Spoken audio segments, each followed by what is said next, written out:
창세기 45장 1절부터 5절 말씀을 저희 여러분이 같이 합독합니다. 요셉이 시종하는 자들 앞에서 그 정을 억제하지 못하여 소리질러 모든 사람을 자기에게서 물러가라 하고 그 형제들에게 자기를 알리니 그때에 그와 함께한 다른 사람이 없었더라. 요셉이 큰 소리로 오니 애굽 사람에게 들리며 바로의 궁중에 들리더라. 요셉이 그 형들에게 이르되 나는 요셉이라. 내 아버지께서 아직 살아 계시니까. 형들이 그 앞에서 놀라서 대답하지 못하더라. 요셉이 형들에게 이르되 내게로 가까이 오소서. 그들이 가까이 가니 이르되 나는 당신들의 아우 요셉이니 당신들이 애굽에 판 자라. 당신들이 나를 이곳에 팔았다고 해서 근심하지 마소서. 한탄하지 마소서. 하나님이 생명을 구원하시려고 나를 당신들보다 먼저 보내셨나이다. 아멘. 우리 옛말에 꿈보다 해몽이다라는 그런 말이 있죠. 어떤 꿈을 꾸었냐보다는 그 꿈을 어떻게 해석하느냐가 더 중요하다라는 말의 뜻일 것입니다. 한국 사람들도 그렇지만 외국 사람들도 좋아하는 숫자가 있고 싫어하는 숫자가 있습니다. 좋아하는 숫자 거의 대부분 럭키 세븐 해서 세븐을 좋아하기도 7을 좋아하기도 하고요. 나는 무조건 넘버원 해서 1을 좋아하는 사람이 있고 또 이도 저도 아닌 사람들은 그냥 왠지 모르게 3자를 좋아하더라고요. 3. 나는 3이 좋더라 라고 하는 사람들이 있습니다. 그런데 13이라는 숫자는 좀 싫어한 것 같아요. 괜히 예전에 영화 13일의 금요일 이런 공포 영화도 있었는데 13자가 들어가면 싫어한 것 같아요. 어떤 사람이 꿈속에서 돼지 13마리를 봤답니다. 돼지 13마리를 봤는데 하필이면 그 돼지가 한 마리도 아니고 13마리란 말이에요. 13이라는 이 숫자에 기분이 별로 좋지 않을 수 있습니다. 괜히 13이라는 숫자를 봐서 오늘은 재수 없을 것이다. 괜히 신경이 쓰이고 이렇게 생각할 수도 있어요. 근데 어떤 사람은 13이든지 뭐든지 간에 돼지가 꿈속에 나왔으니까 이건 좋은 징조다 라고 해서 무조건 꿈에서 돼지 나왔으니까 오늘은 좋은 날이다. 오늘은 운이 괜찮지 않을까라고 생각한 사람은 그렇게 13이라는 숫자에 초점이 맞춰져 있는 사람보다는 훨씬 더 행복한 하루를 아마 보낼 수가 있을 거란 말이에요. 그래서 꿈이 중요한 것이 아니라 그 꿈을 어떻게 해석하느냐라는 것이 훨씬 더 중요한 것 같습니다. 자, 어떤 분이 이런 글을 썼습니다.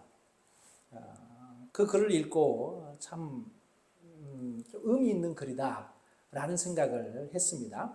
저는 아직 이 글에 대해서는 아직까지 심각하게는 다 받아들이지 못하지만 눈에 있어서만큼은 저도 이 글귀가 확 들어왔습니다. 자, 어떤 글이냐면 이런 글입니다. 나이가 들면서 시력이 나빠지는 것은 큰 것만 보고 멀리만 보고 살라는 뜻이고 귀가 안 들리는 것은 필요 없는 작은 소리는 듣지 말고 필요한 큰 소리만 들으라는 것입니다. 이가 시리고 약해지는 것은 따뜻하고 연한 음식만 먹어서 소화불량이 없도록 하기 위함이고 걸음걸이가 부자연스러운 것은 매사에 조심하고 멀리 나가지 말라는 것입니다. 머리가 하얗게 새는 것은 멀리 있어도 연세 있는 분이라는 것을 알아보게 하기 위한 것이며 정신이 깜박깜박하는 것은 살아온 복잡한 세월을 기억하지 말고 다가올 천국만 바라보라는 하나님의 뜻입니다. 이런 글귀입니다. 좀 의미 있는 글로 저에게는 마음에 다가왔습니다. 머리가 휘어지면 될 수 있으면 그 흰머리를 보이지 않기 위해서 저도 어제도 염색을 하고 왔어요. 어제 염색을 했더니 염색한 염색 원장님이 머리가 확 풍성해진 것처럼 보인다고 본인이 본인이 뭐 이렇게 자부심을 느끼는 듯한 그런 모습이었는데, 머리가 하얘지는 것은 멀리서도 그 하얘진 머리를 보고 연세 드신 분이구나, 내가 존경을 표해야 되겠구나, 내가 예의를 표해야 되겠구나 라고 상대방으로 하여금 그렇게 미리 짐작할 수 있도록 예의 있는 삶을 살 수 있도록 하기 위한 뭐 이런 뜻이다 라는 이런 글귀가 마음에 와 닿았습니다. 자, 여러분, 이렇게 인생을 이렇게 해석하면 얼마나 행복한 인생을 살아갈 수 있겠습니까? 이가 나쁘면 괜히 우울해지고, 왜 이렇게 정신이 없어? 가면 갈수록 왜 이렇게 정신이 없는지 몰라? 라고 하게 되면 이 마음이 우울해지잖아요. 지난 주간에 저희 규칙부 공총회가 목요일 날 있었는데, 건물이 2개였어요. 교회 건물이. 하나는 카페, 사택 겸 교육관이 있고요. 하나는 본당이 있었어요. 시간이 되어서 갔으니까, 시간 전에 갔으니까 카페에서 커피 한 잔씩 하면서 이쪽 건물에서 커피를 마시고, 시간이 되어서 이제 교회 본당으로 이동을 했습니다. 커피를 마시고 간식도 먹고, 이제 시간이 되어서 누가 광고하길래 본당으로 가서 공총회 진행을 준비하는데, 가서 앉아 있다 보니까 좀 허전해요. 그래서 제가 둘러보니까 제 가방이 없는 거예요. 가방을 카페에다 두고 왔어요. 그래서 주차장을 가로질러서 카페에 와가지고, 그러니까 카페에 이제 그 교회 교인들이 카페 정리를 하고, 우리가 먹었던 간식 또 컵 정리하고 있더라고요. 그래서 제가 들어갔더니 왜 다시 오세요? 라고 그 교회 사모님이 묻더라고요. 그래서 제가 가방을 두고 왔어요 라고 했더니 목사님 완벽한 줄 알았는데 참 인간적이시다 라고 이야기를 하더라고요.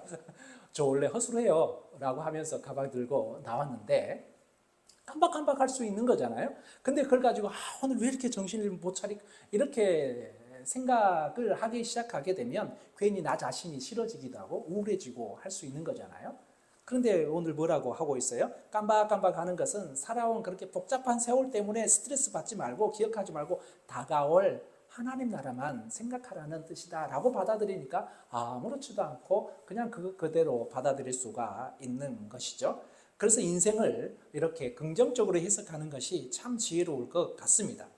인생을 어떻게 살아가느냐 하는 것도 물론 중요합니다. 그러나 그 인생을 어떻게 해석하느냐라는 것도 매우 중요하다라는 사실입니다.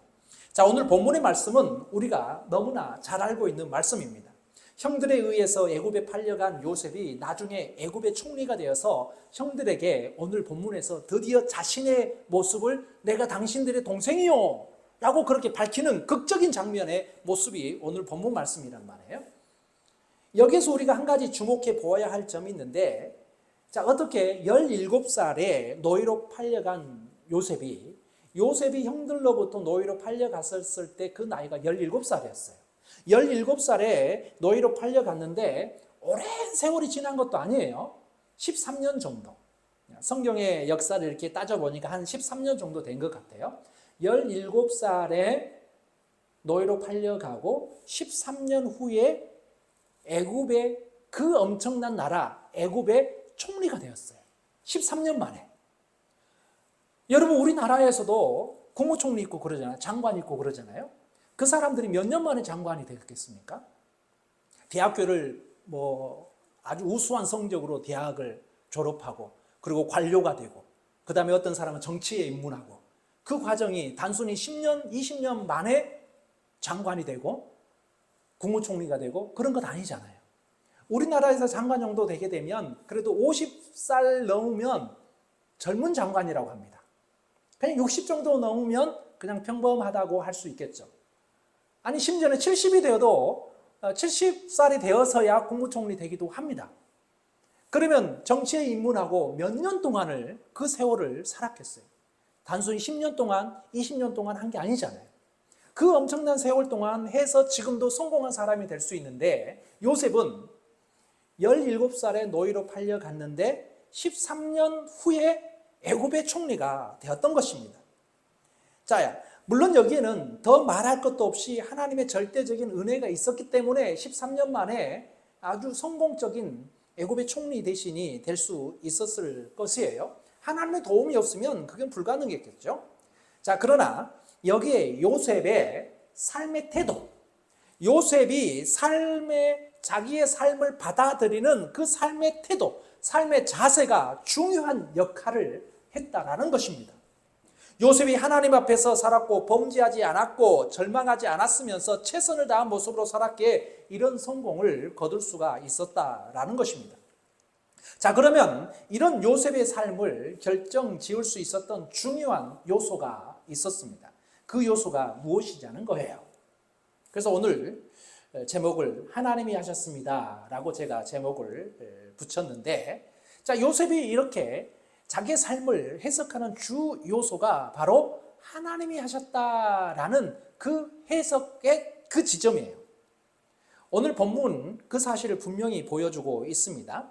자, 5절 말씀을 한번 읽어보죠. 5절 말씀을 같이 읽겠습니다. 시작. 당신들이 나를 이곳에 팔았다고 해서 근심하지 마소서, 한탄하지 마소서. 하나님이 생명을 구원하시려고 나를 당신들보다 먼저 보내셨나이다. 지금 애굽의 총리가 되어서 요셉이 왕자 같은 곳에 앉아 있고, 그 요셉의 형들은 지금 저 바닥에 무릎을 꿇고 앉아 있는 거예요. 지금 도둑 취급도 받았고, 심지어는 이제 자기 고향에 있는 아버지가 굶어 죽을 수 있는 이 식량을 구해야 돼요. 식량을 달라라고 부탁을 해야 되는 그 형들 앞에서 내가 당신들 동생입니다 라고 할 때 형들이 얼마나 화들짝 놀랐겠어요. 13년 전에 본인들이 죽이려고 했었고, 13년 전에 본인들이 죽이려고 했었던 것을 형제들 중에 한 명이 죽이지는 말고 팔자라고 해서 결국은 노예로 팔았던 말이에요. 13년 전의 일이 이 형들의 머릿속에 하면서 필름이 돌아갔을 거예요. 기억이 다 났을 거예요. 그때 형들은 얼마나 놀랐겠어요. 이제 동생 요셉이 우리를 죽이겠구나. 그때 13년 전의 원수를 이제 우리를 갚겠구나 라는 생각하지 않았겠어요? 그러나 요셉은 전혀 그러지 않았습니다. 당신들이 나를 팔았다고 해서 근심하지 마소서. 형들의 마음을 그대로 읽었죠. 형들이 지금 깜짝 놀래가지고 근심하고 있는 거, 그거. 그러나 그것 가지고 근심하지 말고 한탄하지 마십시오. 하나님께서 우리 모두의 생명을, 심지어 아버지의 생명까지도 구원하기 위해서, 우리의 생명을 살리기 위해서 나를 이곳에 먼저 보냈습니다 라고 이야기를 하는 거예요. 이게 요셉의 삶에 대한, 본인의 삶에 대한 삶의 태도입니다. 하나님이 하셨습니다 라고 해석하는 것입니다. 이게 바로 요셉의 삶이었습니다. 요셉은 분명 형들에 의하여서, 형들이 팔아서 애굽에 오게 되었어요. 단순히 생각해보면 이것은 형제간의 치정에 관한 것입니다.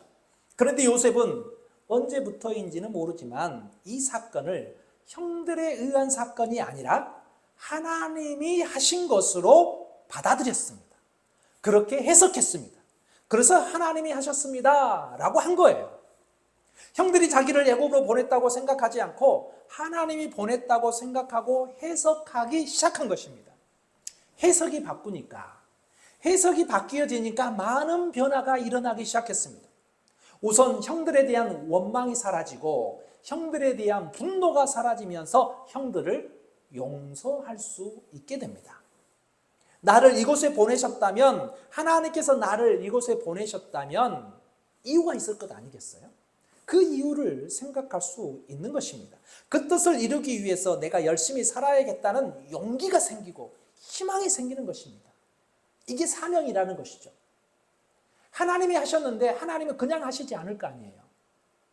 나를 이곳에 보내셨는데, 그럼 나를 이곳에 보낸 이유를 찾고 그 이유를 발견하고 내가 열심히 살아가는 것, 소망을 가지고 살아가는 것, 그게 우리가 할 일인 것입니다.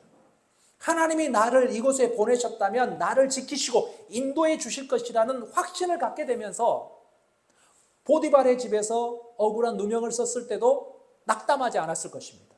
감옥에 갇히고 난 다음에도 실망하지 않았을 거예요. 그곳에서 하나님은 분명히 이유가 있는데 나를 이곳에 죽게 하지는 않을 거야.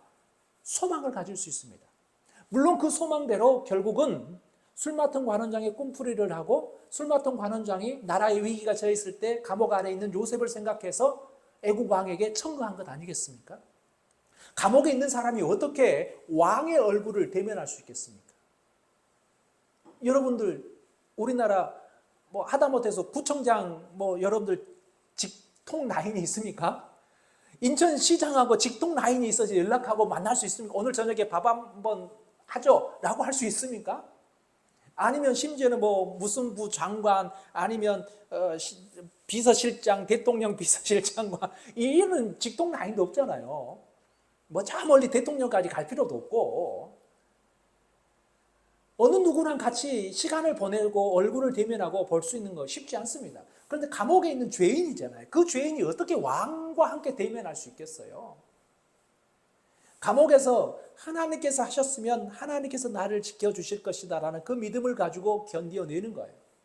견뎌내다 보니까 결국은 술 맡은 관원장이 생각해내게 되고 요셉은 왕을 대면하고 그 외국의 처해절 이 환경, 기후 환경에 대한 것을 미리 예측함으로 인하여서 나라의 부도 그리고 사람들의 생명도 살릴 수 있는 그런 역할을 요셉이 했다라는 사실입니다. 똑같은 사건인데 그 사건의 해석을 새롭게 하니까 원망과 분노가 바뀌어 용서가 생깁니다. 절망 속에서 희망이 생기게 되고 낙심 속에서 용기가 생겨나는 것입니다. 만약 요셉이 자기를 애굽에 보낸 것이 형들의 시기에 의한 것이라고 시종일관 생각하면서 살았다면 얼마나 13년 동안 절망의 세월이었겠어요. 아니 13년뿐만 아니겠죠. 그 이후의 생활도 다 그렇게 살 수밖에 없었을 거예요. 형들에 대한 원망과 분노를 가지고 살다가 결국 비극적인 인생을 마감할 수밖에 없었을 거예요. 이게 요셉의 인생이었을 거란 말이에요. 그런데 요셉은 해석을 새롭게 했습니다.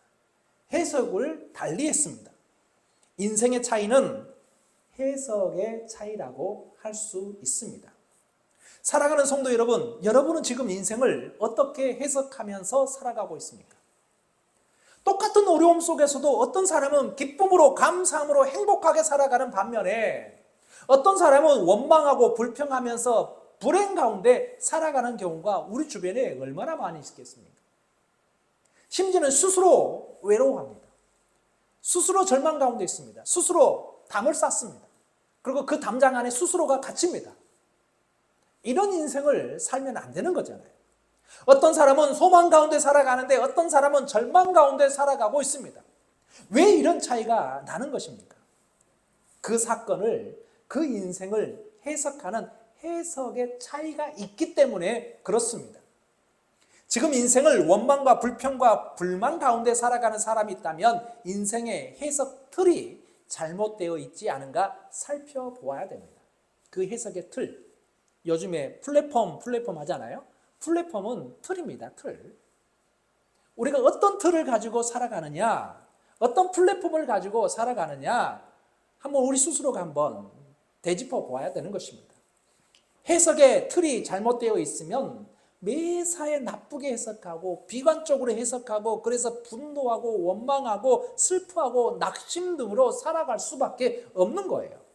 그러나 해석의 틀이 바르게 되어 있으면 그 사람은 항상 기뻐하고 쉬지 않고 기도하며 범사에 감사하는 삶을 살아가면서 행복한 삶을 살 수가 있는 것입니다. 우리가 잘 아는 사도 바울은 자기를 괴롭히는 너무 힘들게 하는 육체의 가시가 있었다라고 성경은 기록하고 있습니다. 그 육체의 가시가 질병이다라고 해석하는 신학자들이 많습니다.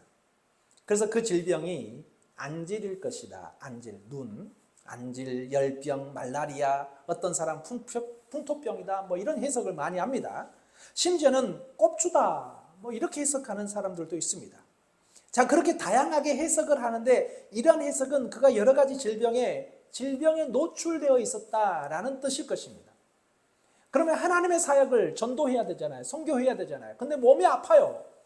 몸이 아프면 이 사도 바울이 어떻게 해요? 하나님께 기도하지 않았겠어요? 하나님, 내가 하나님의 부르심 따라서 다메섹 도상에서 하나님께 저를 부르셨다면 그 부르심 따라서 저는 지금 선교하고 전도하는데 그러면 전도를 조금 더 효율적으로, 선교를 조금 더 효율적으로 하기 위해서는 저에게 건강이 필요합니다. 하나님 건강을 허락하여 주옵소서 이렇게 기도할 수 있는 것 아니겠어요? 맞아요. 사도 바울은 그렇게 기도했습니다. 하나님 저에게 건강을 주십시오. 기도했어요. 그러나 하나님의 응답은 내 은혜가 너에게 족하다. 지금까지 준 은혜로 그것도 좋게 더 이상 바라지 마. 이런 의미 아니겠어요? 하나님의 은혜가 내가 너에게 주는 은혜가 지금도 족하니까 질병 그래서 하나님께 3번을 기도했다고 해요. 사도 바울이. 그 3번을 기도했는데 하나님의 응답은 내 은혜가 내게 족하다. 그래서 사도 바울은 더 이상 자기의 병, 자기의 질병을 가지고 하나님께 간구하지 않습니다. 그리고 깨달은 거예요. 내가 이 질병을 안고 살아가는 것은 하나님께서 내가 교만하지 않고 겸손히 하나님을 섬기게 하기 위한 하나님께서 나에게 주신 질병이다 라고 깨닫게 되는 거예요. 만약에 이게 아니면 나는 너무 교만해질 것 같아.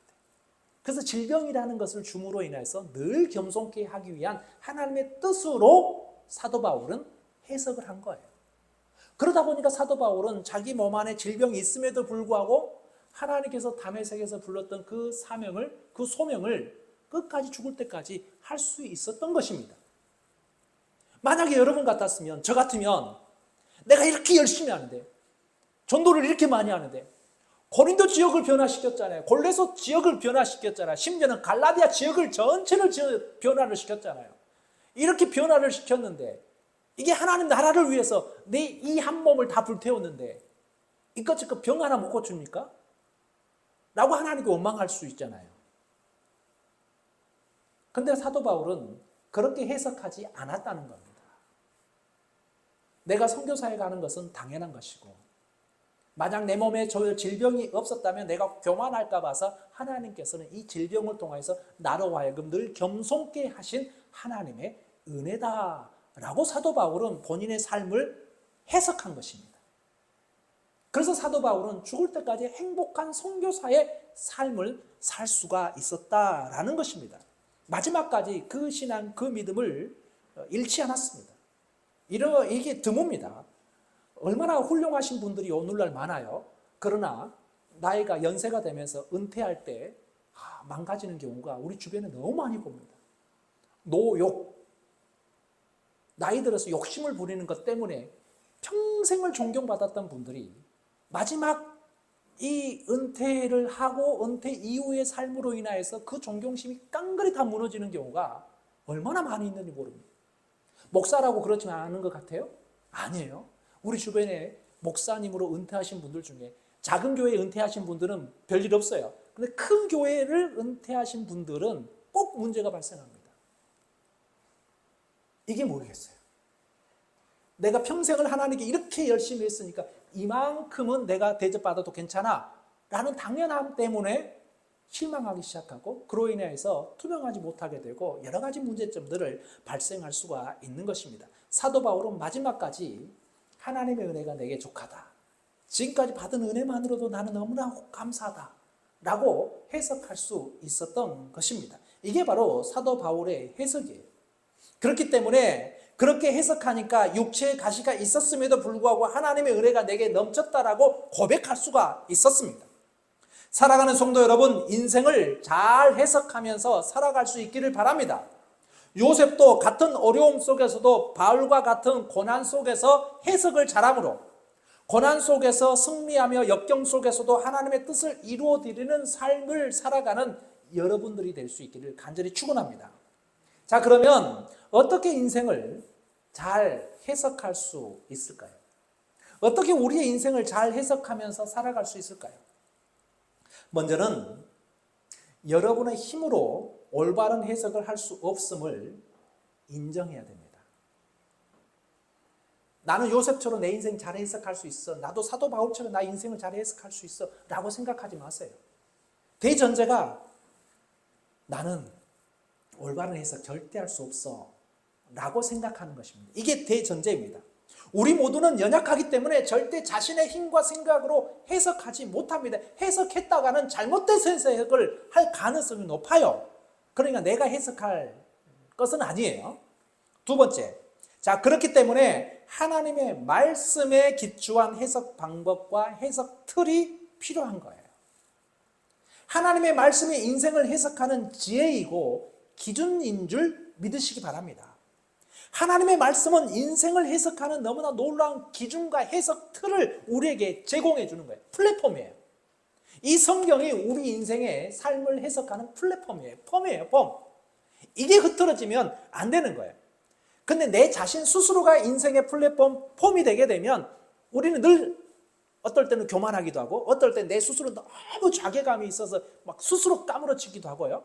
이게 늘 내 인생의 틀은 내 스스로 바라보게 되면 늘 비틀어집니다. 비틀리는 것이 저예요. 우리 인생이에요. 그러나 성경은 비틀어지지 않습니다. 올곧게 항상 동일하게 역사하십니다. 그래서 내가 인생을 해석할 것이 아니라 하나님의 말씀에 기초한 해석 방법과 해석의 틀을 가져야 된다라는 것입니다. 하나님의 말씀은 인생을 해석하는 너무나 놀라운 기준과 해석 틀을 제공해 주고 있습니다. 야고보 장로는 우리를 향하여 내 형제들아 너희가 여러 가지 시험을 만나거든 온전히 기쁘게 여기라 라고 권면하고 있습니다. 하나님의 말씀은 분명 진리고 우리를 생명의 길로 축복의 길로 행복의 길로 인도하신 그 지침이 되는 줄 우리가 믿어야 됩니다. 그러기에 우리는 항상 말씀의 기준과 말씀의 틀에 의하여 사건을 해석하면서 살아가야 되는 것입니다. 항상 하나님의 말씀으로 해석해야 합니다. 그러기 위해서 항상 말씀을 우리는 묵상해야 되고 말씀을 들어야 되는 것입니다. 자, 세 번째는 올바른 해석을 위해서는 해석자가 필요해요. 해석자를 잘 만나야 됩니다. 부모는 자녀를 해석해 주는 자입니다. 의사는 환자를 해석해 주는 자입니다. 선생님은 학생을 해석해 주는 자입니다. 좋은 해석자를 만난다는 것은 인생을 살아가는 데 있어서 얼마나 중요한지 모릅니다. 어떤 해석자를 만나느냐에 따라서 그 인생이 180도 달라질 수도 있습니다. 해석자의 해석 한마디가 인생을 변화시킬 수 있고 운명을 바꾸어 놓을 수도 있습니다. 어떤 사람들은 잘못된 해석자를 찾으러 갑니다. 올해는 동쪽에서 오는 사람을 주의해야 돼. 이런 헛된 소리를 들으려고 해요. 물 조심해야 되겠어. 올해는 물 있는 데로 가지 마. 올해는 산에 가지 마. 산에 가서는 큰일 나. 이런 헛된 이야기를 추구하는 사람들이 있습니다. 잘못된 해석자를 찾으면 우리 인생이 망가질 수 있음을 분명히 알아야 됩니다. 사랑하는 성도 여러분, 우리 인생의 최고의 해석자는 예수 그리스도이십니다. 담임 목사 아니에요. 우리 인생의 최고의 해석자는 예수 그리스도이신 줄 여러분들 믿으시기 바랍니다. 우리 성도들은 항상 예수님으로 해석자를 삼고 예수님을 해석 공식에 넣고 살아야 되는 것입니다. 어떤 사람이 전도하다가 상대방에게 기싸대기를 한 대 맞았던 모양이에요. 얼마나 세게 맞았던지 고막이 막막할 정도로 그 정도로 세게 맞았던 모양이에요. 전도하다가 이런 일이 발생하니까 얼마나 실망이 크겠어요. 이런 상황이 되면 사람들은 얼마든지 화를 내고 불평하고 원망할 수 있습니다. 때린 사람에게 분노하고 보복을 다짐할 수도 있습니다. 그런데 이 사람은 오히려 기쁨으로 돌아와서 하나님께 감사했다고 합니다. 왜 그랬을까요? 예수님을 넣어서 해석했기 때문에 그렇습니다. 그리스도인들은 예수님을 해석자로 삼기 때문에 이런 상황 속에서도 원망하지 않고 불평하지 않고 보복하지 않습니다. 오히려 나를 위해서 핍박을 받은 그분, 예수님께서 나를 위해 핍박을 받는 자는 복이 있다 라고 하셨단 말이에요. 그래서 예수님을 전도하다가 내가 핍박을 기싸대기를 맞았으니까, 내가 예수님을 증거하다가 이런 고통 고난을 당했으니까, 내가 예수님 때문에 핍박을 받았으니까 예수님 말씀대로 이제 그게 복이다 라는 것을 스스로 깨달을 수 있기 때문에 주님의 말씀에 의지하여서 더 기뻐할 수 있습니다. 내가 주님을 위하여서 나 뺨 맞아봤어. 왜 그래? 라고 할 수 있는 거예요. 자, 우리가 여러분들이 주님으로 인하여서 고난당한 적 있습니까? 내가 주님으로 인하여서 어려움을 당했던 것으로 인해서 그로 인해서 주님께 자랑할 수 있는 게 있습니까? 건수가 있어요? 참 그런 경우가 잘 드물잖아요. 근데 이 사람은 그렇게 해석했다는 거예요. 주님의 십자가에 동참했다라는 사실에 더 기뻐할 수 있었다는 것입니다. 사도들이 바로 그랬습니다. 사도들은 그 이름을 위하여 능욕받는 일에 합당한 자로 여기심을 기뻐하면서 공의 앞을 떠났다라고 사도행전에 얼마나 많은 제자들이 초창기에 보게 되면 고난을 많이 받았어요. 근데 그 고난 당함으로 인하여서 화내지 않고 낙담하지 않고 오히려 기뻐하면서 공의 앞을 떠나니라 라고 성경은 기록하고 있습니다. 성도들이 힘들어하고 불행하다고 생각하는 이유는 실제로 문제가 크기 때문이기도 하지만, 오랫동안 해결이 되지 않았기 때문이기도 하지만, 그보다 더 큰 근본적인 이유는 해석 능력의 부재 때문에 그렇습니다. 그러기에 진정한 축복은 해결보다는 문제를 해석하는 힘이에요. 이 문제를 해석하는 힘이 우리에게 있어야 됩니다. 해결이 안 되어도 해석이 되면 우리는 살 수 있습니다. 해결이 되어서 사는 게 아니에요. 해결이 안 되어도 그 해결이 안 된 이유를 해석할 수 있으면 우리는 살 수 있는 것입니다. 그래서 해석이 중요한 것입니다. 그러므로 환경이나 상황을 바꾸려고 하지 말고, 문제를 풀려고 너무 집중하지 말고 하나님의 뜻과 더 높은 가치를 추구하면서 살아가야 되는 것입니다. 그러면서 땅에서도 하늘을 살 수 있고, 해결이 아닌 해석의 힘으로 착오에 묶이고서도 찬송할 수가 있는 것입니다. 바울과 실라가 감옥 안에 갇혔습니다. 이게 모든 감옥에 있는 세상을 다 찾습니다. 그런데 그 속에서 바울과 실라는 찬양을 했잖아요. 그 찬양하는 가운데 옥문이 열리는 기적이 일어나는 거잖아요. 왜요? 바울과 실라는 그 감옥 안에서도 하나님께서 본인들을 보호해 주실 줄 확신했기 때문에 찬송 소리가 났던 것입니다. 군대에 들어가게 되면 훈련을 하잖아요. 훈련소에 들어가게 되면 4주 동안 훈련을 해요. 4주 동안 훈련 다 어려워요. PRI 훈련도 뭐 있어요. 피가 나고 알이 배기고 이가 갈리는 훈련을 PRI 이렇게 표현하기도 합니다. 근데 제일 마지막에 무슨 훈련을 하냐면 행군 훈련을 해요. 행군 훈련병들이. 군대 이제 들어간 지 한 달밖에 되지 않았다만 4주, 그 4주의 마지막 주에 있는 게 행군이에요. 지금도 생각나지 않아요. 행군을 몇 킬로 했는지 생각나지 않아요. 근데 저녁에 출발해서 다음날 도착하는 거예요. 저녁에 출발해서 다음날, 그냥 행군하는 것이 아니라 이게 군장이라고 그러죠. 군장, 이게 완전 군장이라고 합니다. 며칠 동안 바깥에서 생활할 수 있는 그런 내용물을 안에다 다 집어넣어요. 음식물도 집어넣고, 그리고 땅도 파는 삽도 넣고, 모포도 넣고, 뭐 이것저것 다 집어넣은 키로가 한 뭐 15kg, 20kg, 뭐 완전 군장, 뭐 이런 표현을 합니다. 그 군장을 하고 또 총을 매야 되죠. 총도 하나 걸치고, 그렇게 해서 이제 저녁에 출발해서 다음날까지 가는 이제 행군을 하는 거예요.